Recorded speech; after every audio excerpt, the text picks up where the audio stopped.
Welcome everybody to yet another YouTube video on our account. Because I know that you are all dying to know where we're at right now. We are about an hour outside of Las Vegas. Sin City. Yep, and gonna see the Hoover Dam tomorrow, so Big stuff. Real big things happening. Alright, this video is gonna be really quick, straight to the point. And first I have to show you this. Here, one second.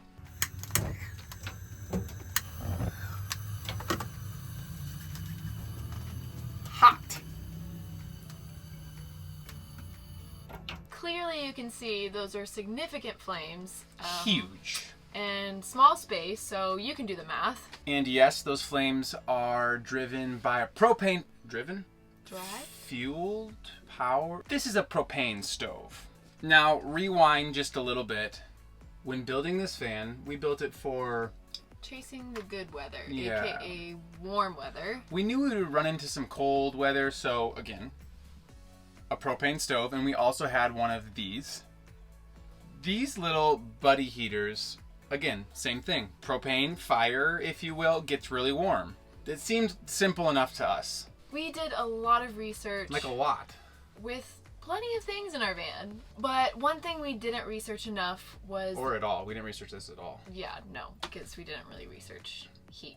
But was the difference between dry heat and damp heat. Those... I just thought it was heat. I just thought heat was heat. But that's not the case. You may have guessed this, but propane produces damp heat. I looked into what that meant.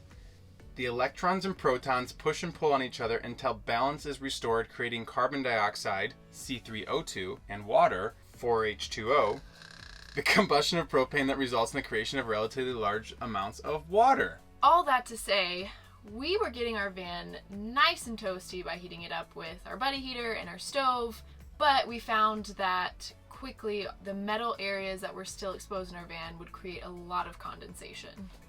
And condensation, mold, those kind of go hand in hand, so we needed to figure out another option. So we got out our mummy sleeping bags. The other option for us was not installing a dry heater. Just at this time and this budget, it wasn't really for us. Moving forward though, and that's what we want to talk about, these dry heaters are specifically, a lot of people use Webasto, right here. And you can install these directly in line with your gas tank or create a separate tank within your van. That one sounds a little more dangerous to me, but I've seen it done. We told you this was going to be a simple video, so we'll wrap it up.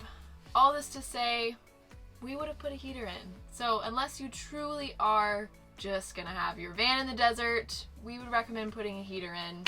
But we've been in the desert for the last week and it's been freezing at night, so... That's true. Even if you are in the desert. Put a Webasto, dry heat. Dry heat in the van is the way to go. LP gas, propane, it creates a lot of moisture. Really just not a good call at all. From our experience. Yeah. Learn from our mistakes and put a heater in.